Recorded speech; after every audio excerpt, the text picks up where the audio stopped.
طاہر فراز صاحب، بہت بہت استقبال آپ کا بزم خاص کی اس خاص محفل میں، ایک ملاقات میں۔ میں آپ کا بھی شکر گزار ہوں، اور خاص طور سے بزم خاص اور اس کے بانی سرپرست وید گپتا جی کا بہت میں دل سے عزت اس لیے کرتا ہوں کہ جو شخص بھی اردو ادب کے لیے یا فائن آرٹ کے لیے اس زمانے میں، اس مصروف زندگی میں اور اس کمرشل دور میں اپنی جیب خاص سے خرچ کر کے صرف اپنے ذوق و شوق کے لیے اور اپنی سنسکرتی کو اور اپنے جو بھارتی سنگیت ہے یا ہماری جو شاعری ہے، کویتا ہے، اس کو بڑھانے کا پریاس کر رہا ہے اور اس میں اس کا کوئی فائدہ بھی نہیں ہے، تو وہ تو واقعی سلیوٹ کے لائق ہے وہ شخص۔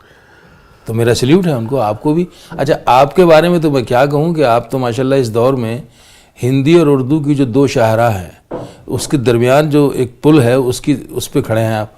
تو آپ ہندی سے بھی جڑے ہیں اور اردو سے بھی جڑے ہیں، کویتا سے بھی اور شاعری سے بھی، غزل سے بھی اور دوہے سے بھی۔ تو یہ آپ کی ایک جو خاصیت ہے یہ آپ کو نمایاں کرتی ہے۔ تو آپ میرے میزبان ہیں تو مجھے اس بات کی اور زیادہ خوشی ہے۔ بہت بہت شکریہ آپ کا اس ذرہ نوازی کے لیے۔ اور وید جی کے لیے میرے ذہن میں ایک شعر آ رہا ہے، کبھی میں نے کہا تھا کہ پرانے وقت کا ایک سلسلہ سا لگتا ہے، پرانے وقت کا ایک سلسلہ سا لگتا ہے، وہ آدمی جو مجھے دیوتا سا لگتا ہے۔ کیا بات ہے، واہ واہ۔ تو وہ ایسے اشخاص اب کہاں ہیں، اب کہاں ہیں؟ بہرحال چلیے، گفتگو کا آغاز تو ہو چکا ہے، اب آپ کی خدمت میں حاضر ہوں، تو ابھی آپ چاہیں میرا یہ ایک امتحان ہے جس سے مجھے گزرنا ہے۔ اب مجھے نہیں معلوم آپ کے سوالات کیا ہوں گے اور میں جواب دینے میں کتنا سکشم ہوں، کتنا کامیاب ہوں گا، اللہ میری لاج رکھنے والا ہے۔ آپ نے شعر سے شروعات کی ہے، میں بھی ایک شعر پڑھ دیتا ہوں۔ ارشاد۔ کسی کے واسطے سایہ بنا ہوا ہوں میں، کسی کے واسطے سایہ بنا ہوا ہوں میں، نہ جانے دھوپ میں کب سے کھڑا ہوا ہوں میں۔ یہ تو آپ نے مجھے بہت پیچھے پہلی غزل کا مطلع ہے۔ اس مطلع نے جب میں نے کہا تو یہ میرے حالات کا ترجمان تھا۔ جی۔ ہوں ایک ایسی کہانی ملے نہ لفظ جسے کچھ آنسوؤں کی زبان سے ادا ہوا ہوں میں۔ واہ۔ تو یہ پوری غزل۔ اچھا، میں آپ کو روک رہا ہوں۔ جی فرمائیے۔ سوال میرا یہ ہے کہ یہ غزل اور وہ 17-18 برس کے طاہر فراز، کیا وہ ماحول تھا جس ماحول میں طاہر فراز کے شاعر نے اس کے دل میں آنکھیں کھولی؟ میرے خیال سے کوئی بھی حادثہ جب ہوتا ہے، میں نے بعد میں اس کو بیان بھی کیا اپنے ایک شعر میں کہ حادثہ جب کوئی میرے ساتھ ہوتا ہے فراز، شعر سننے کے لیے مجھ کو بلا لیتے ہیں لوگ۔ کیا بات ہے، واہ۔ تو حادثہ جو ہے وہ کسی بھی شاعر کے لیے انعام کا، میں سمجھتا ہوں کہ ایک اوپر والے کا تحفہ ہے انعام کے طور پہ۔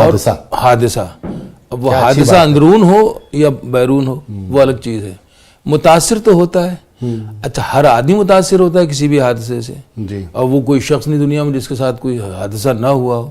شاعر کے پاس چونکہ بیان کرنے کی قوت اللہ نے عطا کی ہے، تو وہ اپنے اس حادثے کو جو آپ بیتی ہوتی ہے وہ جگ بیتی بنا کے پیش کرنے کا ہنر جانتا ہے، وہ اس طرح شعر کا جنم ہو جاتا ہے۔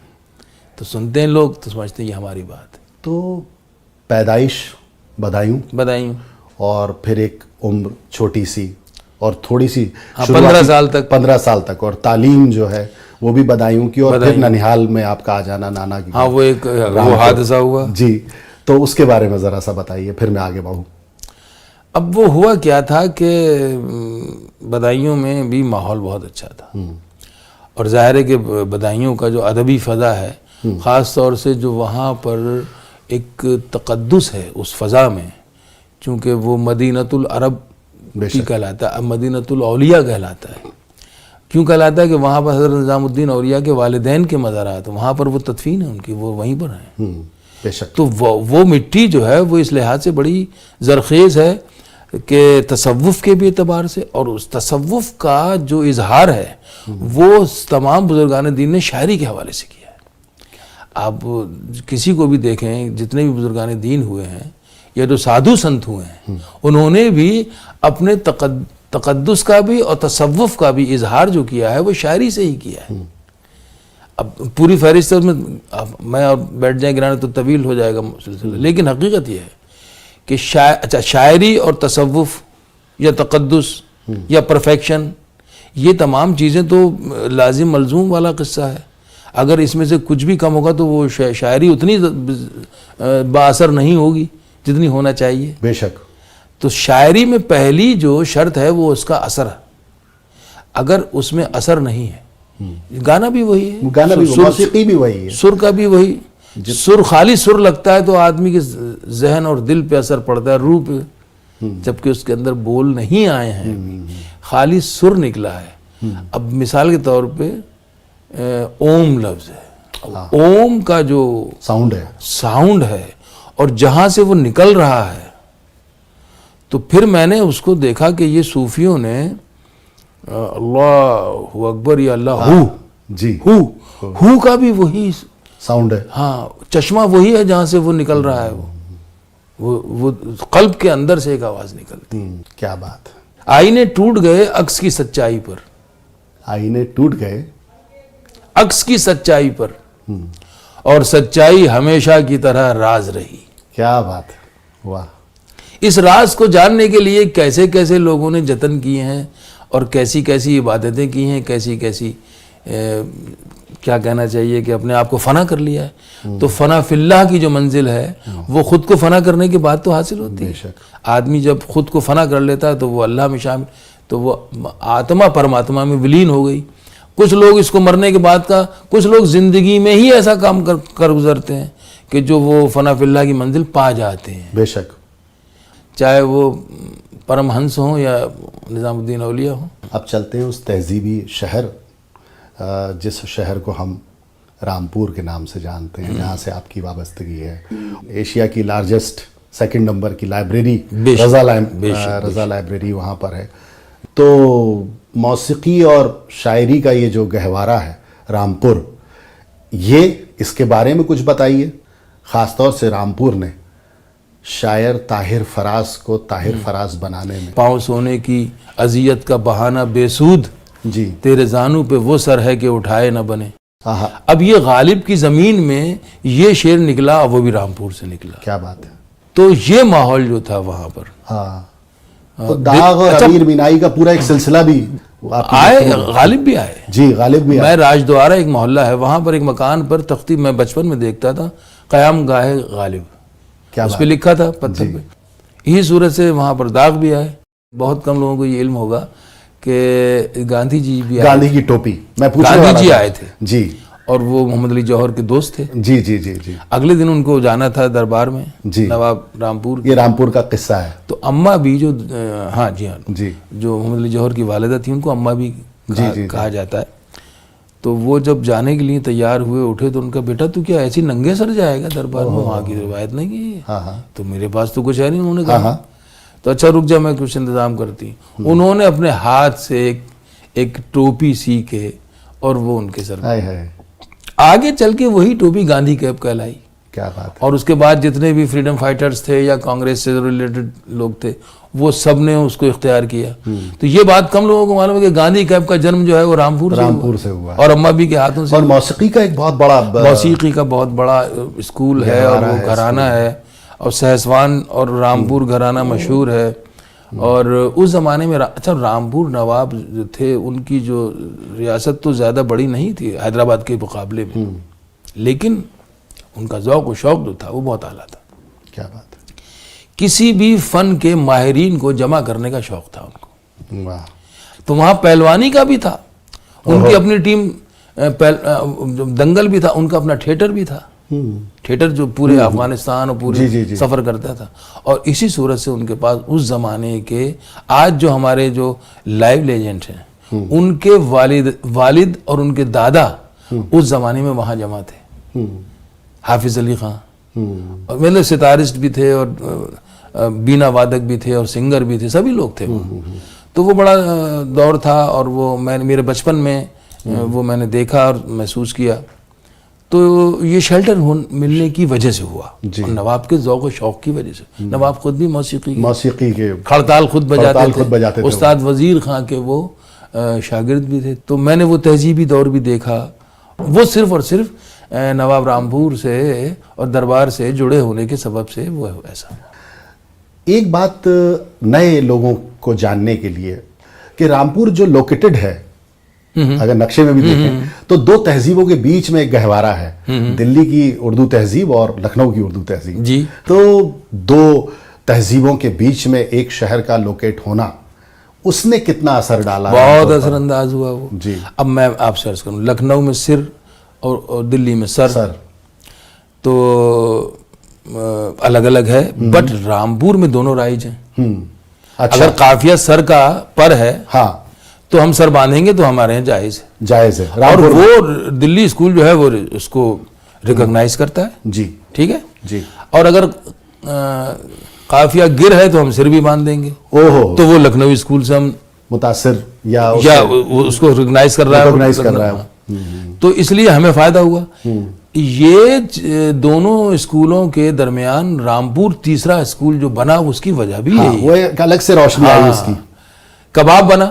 کباب لکھنؤ کا بہت ملائم، خستہ اور نازک، دلی کا بڑا، دلی کا بربرا، تو رامپور نے درمیانی شفت کیا بات اس کو ڈال لیا. تو اس طرح دو تہذیبوں اور دو اسکولوں کے درمیان واقع ہونے کے سبب بھی رامپور کو بہت فوائد حاصل ہوئے، جو اس کی شاعری میں بھی ملتے ہیں، موسیقی میں بھی کچھ رامپور جو آپ کو یاد آتا ہو آپ کے. اب جیسے ہمارے یہاں یہ دیکھیے زبانوں کو تو لوگوں نے اب تقسیم کر دیا. اس زمانے میں میرے بچپن میرے باس تھے.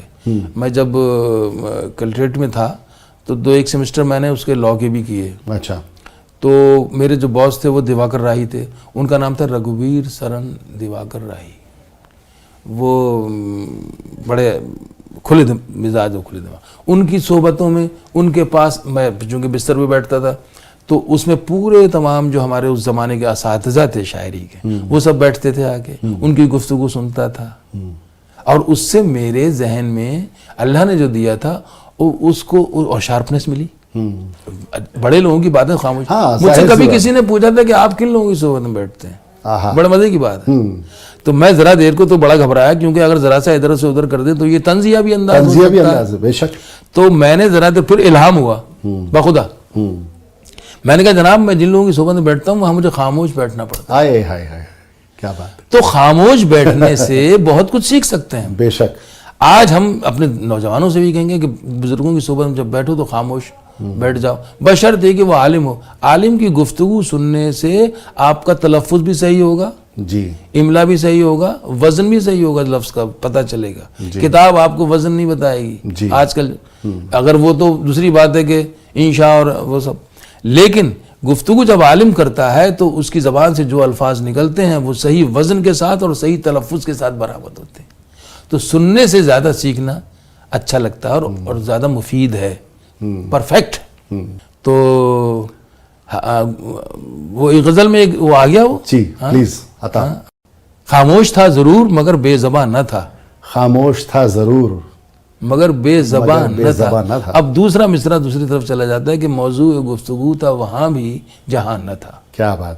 رکھتا تھا اپنے ذہن میں صدیوں کے تجربات، حالانکہ نوجوان تھا مگر نوجوان نہ تھا. کیا بات ہے. واہ. تو یہ نوجوان تھا اور نوجوان نہ تھا کی جو تکرار ہے اور ایک دوسرے کے ساتھ ضد ہے، تو اس کے وہی وجہ ہے کہ جسمانی طور پہ نہیں ہے لیکن ذہنی طور پہ ہو چکا ہے.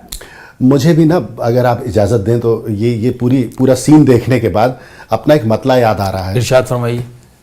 اثر بزرگوں کی نعمتوں کا ہمارے اندر سے جھانکتا ہے. بے شک. اثر بزرگوں کی نعمتوں کا ہمارے اندر سے جھانکتا ہے. پرانی ندیوں کا میٹھا پانی نئے سمندر سے جھانک. رامپور پر اتنی طویل گفتگو ہم نے کی، اس کا مقصد ہی یہ تھا کہ ہم جس شاعر سے مخاطب ہیں اس شاعر کا جو پورا کا پورا بننے کا پروسیس ہے وہ بھی ہم تک پہنچے، ہمارے دیکھنے سننے والوں تک پہنچے. تو چلیے رامپور ہوا، اب شہزادہ گلریز. نہیں اگر وہ نہ ہوتے تو میں شاید اس جگہ نہ ہوتا. سچی بات ہے. دیکھیے جب تک کوئی بھی صلاحیت ابھر کے نہیں آتی جب تک کوئی پلیٹ فارم نہ ملے اس کو. ٹھیک ہے نا. اب دیواکر راہی کی صحبت یا ان کے ساتھ اور تمام بزرگوں جو شعراء اور ادیب اور جو اساتذہ بیٹھتے تھے ان کی صحبتیں اختیار کرتا رہا اور اندر اندر جو ہے وہ پکتا رہا. ٹھیک ہے. کیا بات ہے. لیکن وہ پکنے والا پھل جب تک تو سڑ جائے گا وہ بیکار ہو جائے گا اگر اس کو کوئی قدردان نہ ملے، ہے نا بھائی. تو وہ دان اور وہ شہزادہ حفاظت کرنے والا یا اس کو سنبھال کے رکھنے والا وہ شخص، اس کا نام شہزادہ گلریز. تو وہ جو مشاعرہ تھا پہلا رامپور کا، 17 سال کی عمر، کون سی غزل تھی؟ اور وہ داد اور وہ واہ واہ اور وہ حوصلہ افزائی اگر اب یاد آتی ہو ہاں تو وہ تو سب سے قیمتی رہی ہوگی. وہ غزل جو سنانے کے لائق بنی، جی، جو سنانے کے لائق بنی، اور جس غزل کے ذریعے سے رامپور کی جو ادبی فضا تھی اس میں میرا داخلہ ہوا اسکول میں واہ، ایک اسٹوڈنٹ کی طرح. جی، اور جس نے جس داخلے نے اور جس پرفارمنس نے اور جس غزل نے رامپور کی فضا میں مجھے اسٹیبلش کیا، لوگوں کو چونکا دیا، واہ. تو وہ غزل تھی خود کو پڑھتا ہوں چھوڑ دیتا ہوں. ترنم سے پڑھی تھی آپ نے مشاعرے میں یا تحت؟ ترنم سے پڑھی. تو ترنم سے سنائیے ایک دو شعر اس کے. خود کو پڑھتا ہوں چھوڑ دیتا ہوں. کیا بات ہے. خود کو پڑھتا ہوں چھوڑ دیتا ہوں ایک ورق روز موڑ دیتا ہوں. اچھا، اس کا بھی بڑا قصہ ہے. میں یہ غزل پڑھتا ہوا آیا، مشاعروں میں بھی آیا، بعد میں لوگوں نے اس ترنم کو اختیار کر لیا تو میں نے چھوڑ دیا. لیکن میں چاہوں گا کہ یہ آپ کا اپنا ترنم ہے، تو اس کے ایک دو شعر آپ اس ترنم میں ضرور سنائیں ہمارے شو کے. میں پجاری برستے پھولوں کا، میں پجاری برستے پھولوں کا، چھو کے شاخوں کو چھوڑ دیتا. کیا کہنے. تو وہ غزل تو ہے اور مسلسل ہے، لیکن گفتگو آپ کی زیادہ اہم ہے. ایک پورا سفر ہے، ایک پورا اسکول ہے آپ کی شاعری میں. اور ہم لوگ بات کر رہے تھے انٹرویو سے پہلے بھی کہ غالباً نہیں، اب تو 17 سال اور اب اس وقت 67 کی آپ کی ایج ہو گئی، تو یہ 50 سال کا سفر ہے. اچھا، آپ بتائیے گا نہیں کہ ہاں، اس لیے کہ لگتی نہیں ہے آپ کی عمر. تو میرا سوال لیکن چونکہ اس سفر سے متعلق ہے، اس 50 سال کے سفر میں طاہر فراز صاحب نے مشاعروں کو کتنا بدلتے دیکھا؟ ہاں، اس میں کوئی شک نہیں کہ میں نے جب سفر شروع کیا تھا تو اس زمانے میں جو مشاعرے میں آنے والے لوگ تھے وہ سب، ایک تو یہ کہ 95 سے لے کے 97% تک شاعر تھے جو مشاعرے میں آ رہے تھے. یہ اس کے اگینسٹ کچھ بھی آپ سوچ سکتے ہیں، جو بھی ہو سکتا ہے، وہ بھی تھا، لیکن اس کی تعداد، اس کا ریشو جو تھا وہ پرسنٹیج بہت پور تھی. تو میں نے فراق صاحب کے ساتھ ہی مشاعرہ پڑھا ان کی صدارت میں اور ان کی موجودگی میں. اور پھر آج میں جو آج کا سینیریو ہے، جو آج شعراء ہیں ہمارے ماشاءاللہ، تو اس میں جیسے آپ جیسے لوگ ہیں تو ان کے ساتھ تو مجھے پڑھتے ہوئے خوشی ہوتی ہے، فخر بھی ہوتا ہے، اور یہ احساس ہوتا ہے، سکون کا احساس، اطمینان ہوتا ہے کہ آنے والا وقت جو ہے وہ ان لوگوں کے کاندھوں پہ جو بوجھ ہے یا بار ہے یا جو بھی ہے، ادب کی جو خدمات یہ لوگ کر رہے ہیں، تو وہ آگے سفر جاری رہے گا. تو اس طرح سے ہم نے تمام بشیر بدر صاحب اور وسیم بریلوی صاحب، اور پھر راحت آئے اور ہم آئے، اور جہاں بشیر بدر کے وقت سے پہلے گھر بیٹھ جانے کا افسوس ہے کہ ایک مشاعرہ ہمارا یتیم جیسا ہو گیا.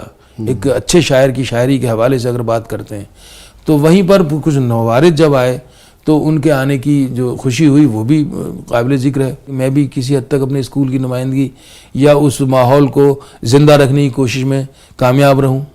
تو میں نے اب تک یہ کیا، میری جو بھی خدمات ہیں وہ آپ جانتے ہیں یا جو لوگ جانتے ہیں وہ جس طرح محبت سے پیش آتے ہیں، تو مجھے لگتا تو ہے ہاں مشاعرہ جو ہے وہ الگ ایک اسٹیج، وہاں پر آپ کو ادب کے ساتھ ساتھ سامعین کی فرمائشیں اور ان کے سماعتوں بھی کھڑے اترنے کی شرط جو لاگو ہے وہ بڑا مشکل کام ہے. تو جہاں ایک طرف میری غزلیں معتبر ہیں، لوگوں کو لگتی ہیں، تو وہیں پر جو میرے گیت ہیں بہت خوبصورت ہو تم، اس کو بھی لوگ پسند کرتے ہیں. اور وہ مجھے میں سمجھتا ہوں کہ اسٹیج پہ قائم رکھنے میں یا زندہ رکھنے میں یا آگے بڑھانے میں مددگار بھی ثابت ہوتی. تو میری بھی مجبوری ہے کہ مجھے ان کی لوگوں کی بھی فرمائش کا احترام کرنا پڑتا ہے. تیرا من امرت کا پیالہ یہی کعبہ یہی شوالا تیری ممتا جیون دہی مائی